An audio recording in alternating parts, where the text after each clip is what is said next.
Hyderabad అన్నోజిగూడలో RSS సమావేశాలు ఈవేళ 3వ రోజు కొనసాగుతున్నాయి. ఈ సమావేశాల్లో sir సంఘాలక్, doctor Mohan Bhagwat, sir కార్యవాహ Dattatreya, హోసబలేలతో సహా 5గురు సహ కార్యవాహులు, ఇతర ముఖ్య అధికారులు పాల్గొన్నారు. మొత్తం 36 సంస్థలకు చెందిన 216 మంది పదాధికారులు కూడా ఈ సమావేశంలో పాల్గొన్నారు. ఈ భేటీలో పర్యావరణం, కుటుంబ ప్రబోధన్, సామాజిక సమరస్యత వంటి అంశాల్లో సమన్వయంతో ఎలాంటి కార్యక్రమాలు చేపట్టాలనే దానిపై చర్చిస్తున్నారు. ఇప్పుడు అలా చూద్దాం. We've been able to increase our IT exports from 57,000 crores in 2013-14.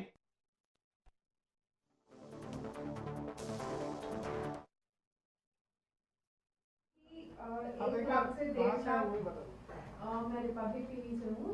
Sir आपने कहा कि 1 लाख से 1.5 लाख लोगों ने वेबसाइट पे विजिट किया, तो कितने लोगों ने डायरेक्टली आरएसएस में ज्वाइन किया है? उसके एग्जैक्टली रिकॉर्ड हमारे पास नहीं रहता है, लेकिन वेबसाइट में प्रावधान होने के कारण वहाँ जानकारी मिलती है। प्रसाद बोसे करती न्यूज।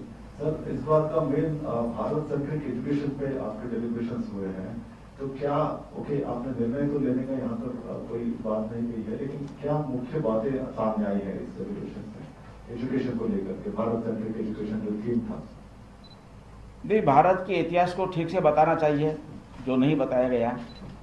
भारत की जो स्पिरिचुअल हेरिटेज है उसके बारे में बहुत कम बताया जाता है। तो आध्यात्मिकता ही वास्तव में भारत की विशेषता है। And this spiritual based view of life has shaped the personality of Bharat. Bharat जो है, इसलिए एकम स विप्रा बहुधा वदंती, यूनिटी एंड डाइवर्सिटी की बात आती है, या व्यक्ति के जीवन का अंतिम लक्ष्य मोक्ष पाना है। इसलिए मुझे समाज को अपना मानकर समाज को वापस लौटाना है। सेवा का जो आधार है धर्म है, धर्म नॉट रिलीजन एक्चुअली। तो ये सारी बातें स्पिरिचुअल बेस्ड बातें जो है, ये बचपन से अगर कहानी के माध्यम से बताई जाएगी, अच्छा युवक तैयार होगा, ये कल्पना है। नमस्कार, नागराज हिंदुस्तान समाचार से।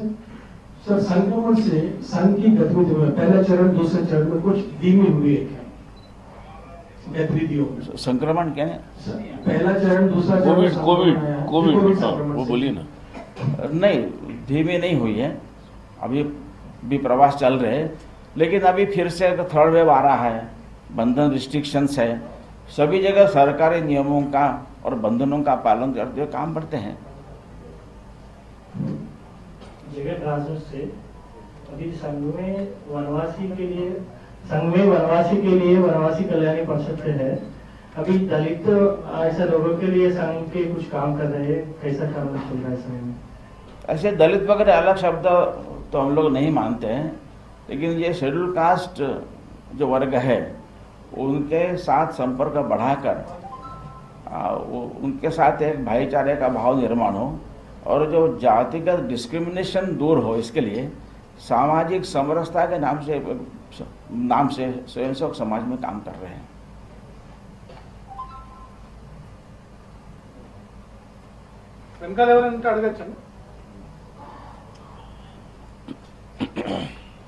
तो पूछ रहे धन्यवाद कह दो आपको? पूछ रहे। अच्छा, एक क्वेश्चन जी। मेरा नाम Shivaram Reddy, I am from Deccan Chronicle newspaper. Sir, मेरा नाम Shivaram Reddy, I am from Deccan Chronicle newspaper. Asking question जी। तो रिसेंटली ये अधिवक्ता परिषद का एक बैठक हुआ हैदराबाद में, उसमें सुप्रीम कोर्ट का जज निज़ार अहमद साहब बोल रहे थे ये जो लॉस है, जो कॉलोनियल लॉस है, उसको चेंज करने का अभी वक्त आया। So government is also thinking on these lines. अभी क्या RSS has taken any decision to what we call decorporatize the country? ये संघ का काम, ये संघ का काम नहीं ना। संघ संगठन में एक्सपर्ट है, लीगल फील्ड में नहीं है। तो लीगल एक्सपर्ट्स हैं, उनका काम है। एक लीगल एक्सपर्ट ने सिटिंग जज ने ये बात कही है और एडवोकेट के बीच में कही है, तो इसको लीगल फ्रेटर्निटी में इसके बारे में चर्चा होगी and people will come out with their suggestions वगैरह। ये उनका काम है, संघ का काम नहीं है। They don't need a stamp of approval from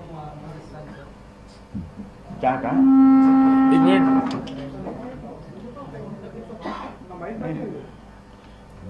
they need approval from Sangha. संघ एक्सपर्ट नहीं ना, अब डॉक्टर ने ऑपरेशन कब करना, कैसे करना, दवा क्या देना, उसमें संघ का अप्रूवल की जरूरत नहीं है। तो मेडिसिन फैकल्टी के जो एक्सपर्ट्स है वो तय करते हैं, संघ तय नहीं करता है। और दो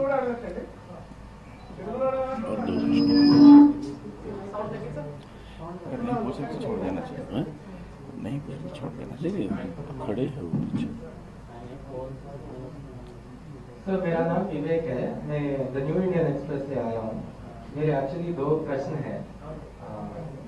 एक ये आपने अभी जो बताया यूनिटी एंड डाइवर्सिटी, तो नेशनल एजुकेशन पॉलिसी, क्योंकि every state has its own educational specialisation और यहाँ की परिस्थितियाँ डिफरेंट होती हैं हर स्टेट के, तो bringing it under one umbrella and say making it monolithic and calling it a national education policy, क्या ये डाइवर्सिटी को रेस्पेक्ट करता है? And the second question is, Bharatiya Mazdoor संघ अभी हाल ही में उनका बैठक भी हुआ है, उन्होंने डिसीजन भी लिया है कि नेशन वाइड मूवमेंट वेज करेंगे अगर privatisation of public sector units से सेंट्रल गवर्नमेंट आगे जाएगी। तो इस मामले में संघ का ओपिनियन क्या है? संघ का अभी बीएमएस वाले और दूसरे ऑर्गेनाइजेशन मतलब इस डोमेन में काम करने वाले ये 3 डेज बैठक में उनके सजेशंस क्या है? एक नेशनल एजुकेशन पॉलिसी के बारे में और दूसरा private sector public sector undertaking का प्राइवेटाइजेशन के बारे में थोड़ा हमें एजुकेट कीजिएगा। Thank you. मैंने पहले कहा कि सारे संगठन ऑटोनोमस इंडिपेंडेंट संगठन है, तो लेबर फील्ड में, मजदूर क्षेत्र में वगैरह उनको जो ठीक लगता है वो कहेंगे, जनता में जागृति लाएंगे, सरकार के सामने अपनी बात भी कहेंगे और सरकार को योग्य नीतियां निर्धारण करने में सहायता करेंगे, उनका काम है। शिक्षा नीति के बारे में भी देश भर में खूब चर्चा होकर सारी बातें तय हुई है। डाइवर्सिटी को डिफरेंसेस नहीं मानना चाहिए। तो एक तत्व को डाइवर्स मैनिफेस्टेशन हुआ है, तो हमारे एकता का भाव क्या है उसको अगर हम ध्यान में आते हैं तो डाइवर्सिटी को सेलिब्रेट करने का मूड बनता है, और एकता का भाव अगर ध्यान में नहीं लेते हैं then the diversities may appear differences.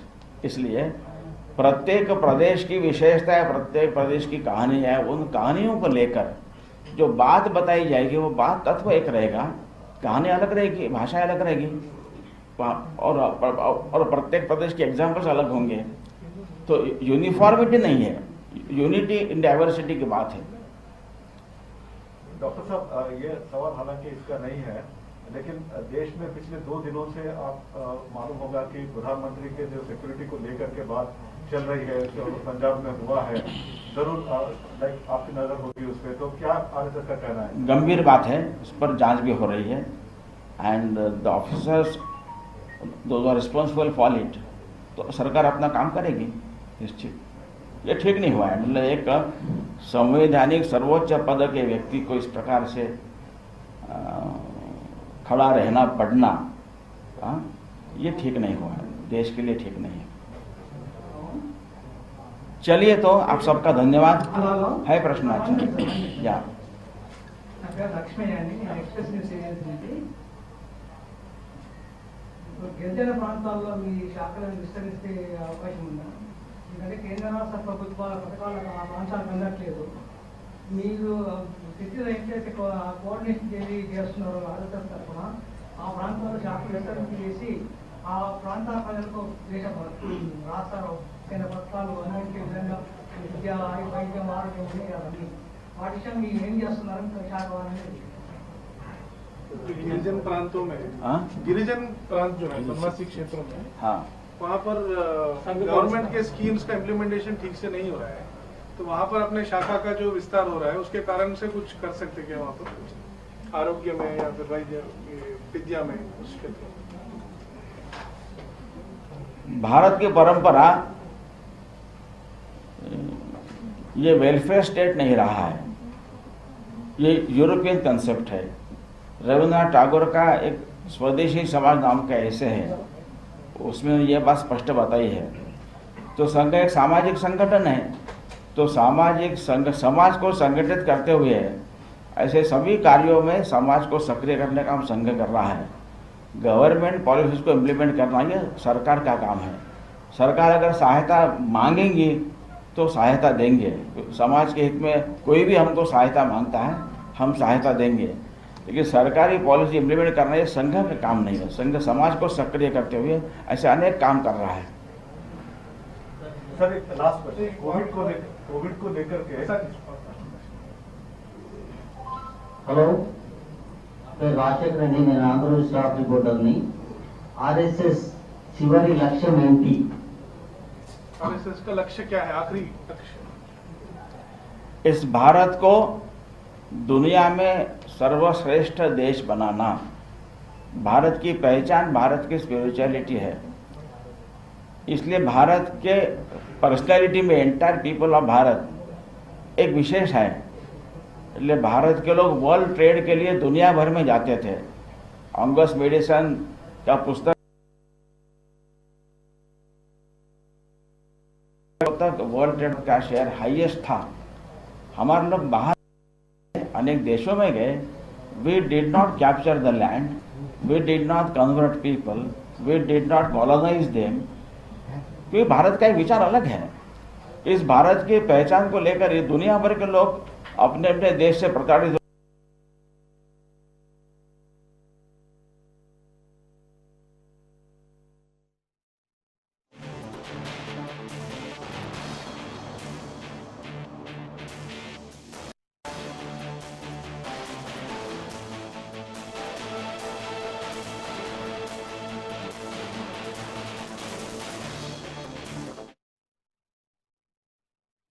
And religious diversities, अगर सबको साथ जीना है, जो इस पृथ्वी पर जो नेचुरल रिसोर्सेज लिमिटेड है उनको साथ लेकर जीना है, तो भारत के पास उसका एक व्यू है, वर्ल्ड व्यू है, भारत के पास उसका एक्सपीरियंस है, भारत के पास फिलॉसफी है। इसलिए कैसे जीना चाहिए ये दिखाने का दायित्व भी भारत का है। तो भारत अपने भारत की विशेष पहचान लेकर दुनिया में श्रेष्ठ देश बने, यह संघ का लक्ष्य है। डॉक्टर साहब, ये कोविड को लेकर अभी जिस प्रकार से स्थिति बनी है पूरे देश में, और कुछ राज्य अभी इलेक्शन के लिए जाने वाले हैं, तो एक ये भी बात आ रही है कि जो राज्य में इलेक्शन होने वाले हैं वहां पर कम से कम 80% से ज्यादा लोगों को वैक्सीनेशन होना चाहिए, और ये पॉलिटिकल जो रैलीज है उससे भी ज्यादा फैलने का खतरा है। तो किस प्रकार से आप कहेंगे सर इसको? करना चाहिए। शायद इलेक्शन कमीशन ने भी ये कहा है, इसके बारे में स्टेट से रिपोर्ट भी मांगा है। तो सबका स्वास्थ्य की चिंता करते हुए भी एक लोकशाही प्रक्रिया भी करनी है। कैसे मार्ग निकालना, सरकार इसके लिए प्रयत्न कर रही है। मैं हिंदू अखबार का रिपोर्टर हूँ। ये रिलीजियस कन्वर्शंस में बहुत ज़्यादा हो रही है। आंध्र प्रदेश में बहुत कंप्लेंट्स है। आप इसे रोकने के लिए क्या करने की सूचना है, या आप आरएसएस की वजह से कुछ काम करते? कन्वर्शन क्यों हो रहे हैं इसके मूल में जाना चाहिए, और समाज को जागरूक करते हुए जिस कारण से कन्वर्शन हो रहे हैं, अगर वो किसी लोभ से, लालच से, फ्रॉड से हो रहे, जबरदस्ती हो रहे हैं, तो वो समाज को जागरूक करना ये काम संघ का समाज के नाते मुख्यतः रहेगा। बाकी अनेक राज्यों में एंटी कन्वर्शन बिल पास हुए हैं, वो कानून का भी ठीक से प्रयोग हो। सर, విద్యా వ్యవస్థ కాషాయీకరణ జరుగుతుందని చెప్పి చాలా మంది విమర్శలు వస్తున్నాయి. ఈ నేషనల్ ఎడ్యుకేషన్ పాలసీ ద్వారా మొత్తం సిలబస్ మార్చాల్సిన सैफ्रनाइजेशन ऑफ एजुकेशन हो रहा है नेशनल एजुकेशन पॉलिसी के द्वारा, ऐसा प्रचार हो रहा है, उस पर आपका प्रचार करने वाले लोग तो प्रचार करेंगे ही। भारत के स्वाधीनता के पश्चात भारत का एक स्व है, भारत की एक पहचान है।